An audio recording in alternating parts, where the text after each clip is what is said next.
Dear students, आपके पाठ्यक्रम में prescribed book English short stories से परीक्षा में कुल 3 प्रश्न पूछे जाते हैं, जिनमें से क्रमशः 4-4 अंकों के 2 प्रश्नों के उत्तर आपको देने होते हैं।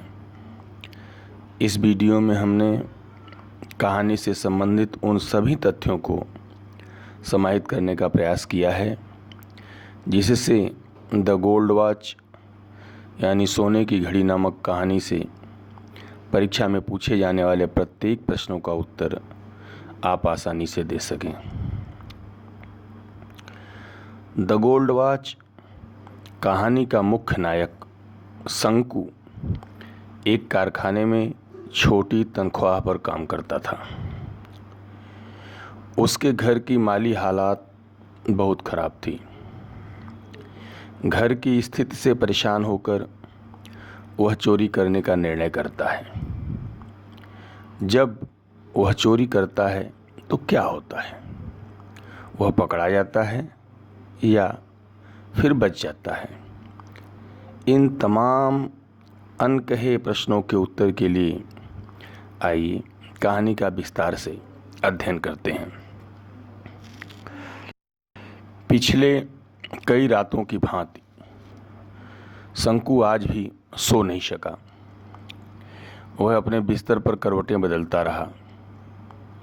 रात के अंधेरे में उसे सब कुछ साफ साफ दिखाई दे रहा था। उसका दफ्तर, दोपहर का समय जब सब लोग भोजन के लिए बाहर चले जाते थे, कांच की खुली हुई खिड़की, टेबल पर रखी हुई किताबें, एक किनारे पर रखी हुई कलम तथा स्याही की बोतल और किताबों के ऊपर सोने की चेन लगी हुई सोने की घड़ी। बस खिड़की को खोलना था तथा केवल 1 फुट हाथ अंदर ले जाकर घड़ी को पाया जा सकता था। हर व्यक्ति इस समय बाहर चला जाता है, किसी को कुछ मालूम भी नहीं होगा। शंकु के विचार जीवन की कष्टदायी समस्याओं के आसपास घूमने लगे।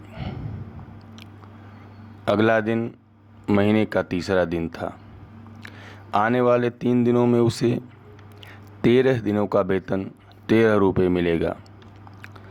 दुकान से खरीदी हुई चीज़ों के एवज में 4.5 रुपये। पिछले महीने मृत माँ की बरसी के लिए फंड से 10 रुपये उधार लिया था, जिसमें से मात्र 5 रुपये चुका पाया था। उसे 6 पैसे प्रति रुपया प्रति सप्ताह के हिसाब से देना था। चाय वाले का पहले से बाकी चले आ रहे 1.5 रुपये के अतिरिक्त 2 सप्ताह के 3 रुपये से ज़्यादा देना था। परचून वाले अली के 6 रुपये देने थे। मकान का किराया 3 रुपये प्रति माह था। इन सब के अलावा 12 पैसे, 25 पैसे और 50 पैसे के कर्ज कई लोगों से ले रखा था। 2 दिन पहले पत्नी ने याद दिलाया था कि 1 रुपये मछली वाले को भी देना है। मन ही मन वह पूरी धनराशि को जोड़ रहा था। उसके ऊपर 22 रुपये 13 पैसे का कर्ज था। पत्नी से वादा किया था कि इस बार वेतन से वह बच्चे के लिए कमर में बांधने वाली जंजीर बनवा देगा। शंकु का दिल अनियंत्रित होकर तेज धड़कने लगा।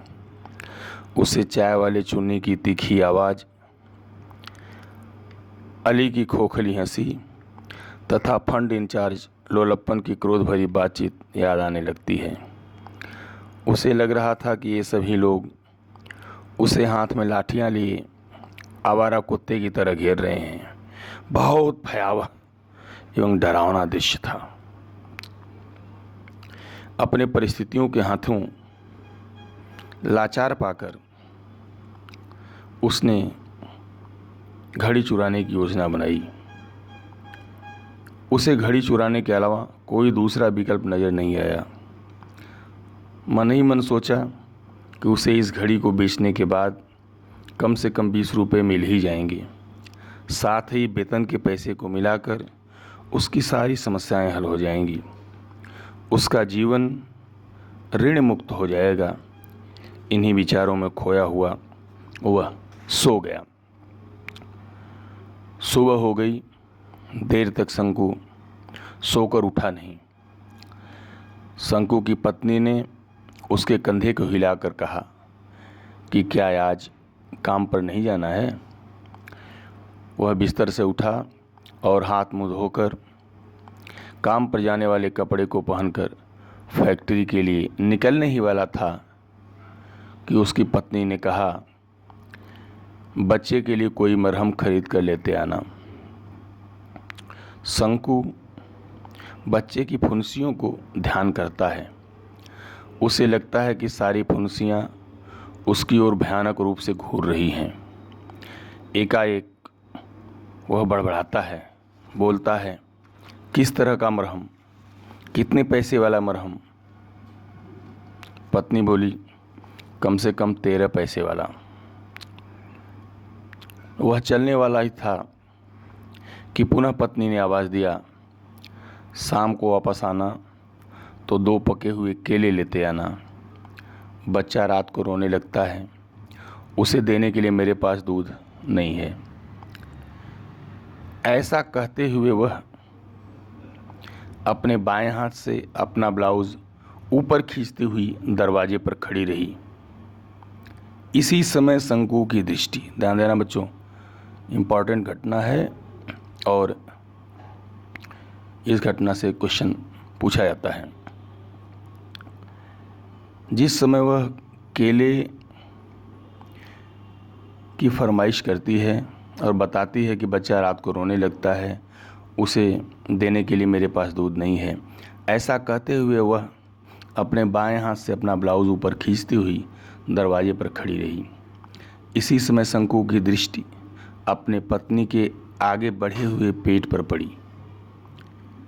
पत्नी के आगे बढ़े हुए पेट को देखकर वह सन्नाटे में आ गया। एक और जिम्मेदारी के आने की संभावना ने उसे हिला दिया। वह अपने आप को कोसा, गहरी सांस ली और चल दिया। 1 बजे मध्यावकाश की घंटी बजी। सभी लोग बाहर चले गए। केवल शंकु पश्चिमी कोने में खंभे के सहारे खड़ा रहा। कुछ देर बाद वह इंजीनियर के कमरे की ओर बढ़ा। वह खिड़की से देखा, सोने की घड़ी मेज पर थी। घड़ी की चमक देखकर उसका दिल धड़कने लगा। बार बार वह चारों ओर देखता है कि कहीं उसे कोई देख तो नहीं रहा है। चुपके से वह आगे बढ़ा और हाथ बढ़ाकर सोने की घड़ी उठा लिया। घबराई हुई आंखों से वह फिर चारों ओर देखा और घड़ी को पैंट की जेब में रख लिया। करीब 10 कदम आगे बढ़ने के बाद उसने पीछे देखा तो उसे पूर्वी बरामदे में से कोई तेजी से चलते हुए दिखाई दिया। शंकु सोचता है कि उसने सब कुछ देख लिया है और वह पहरेदार को बताने जा रहा है। शंकु जड़वत हो जाता है, मूर्तिवत हो जाता है। सोने की घड़ी उसके जेब में जलते हुए अंगारे की तरह प्रतीत हो रही थी। घड़ी उसकी नसों में जलन पैदा कर रही थी। दुनिया उसे लट्टू की तरह घूमती नजर आ रही थी।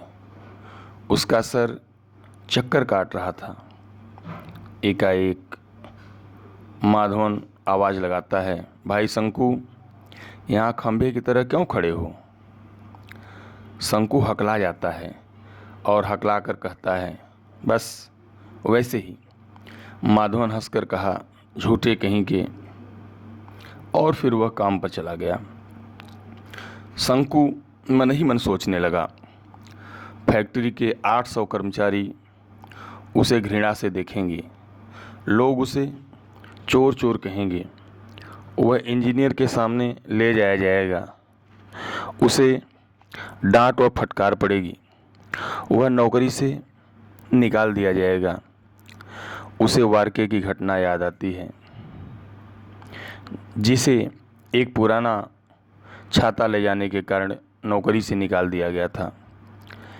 शंकु घबराया हुआ इंजीनियर के कमरे के पास पहुंचकर घड़ी बाहर निकालता है। उसके हाथ पेड़ के पत्ते के समान कांप रहे थे। उसे एक बार पुनः घर के हालात और कर्ज की याद आती है। तभी किसी के आने की आवाज़ सुनाई देती है। शंकु घड़ी को तुरंत मेज पर रख देता है और चल देता है। बच्चों, कहानी समाप्त हुई। आशा करते हैं कि आपको समझ में आ गई होगी। धन्यवाद।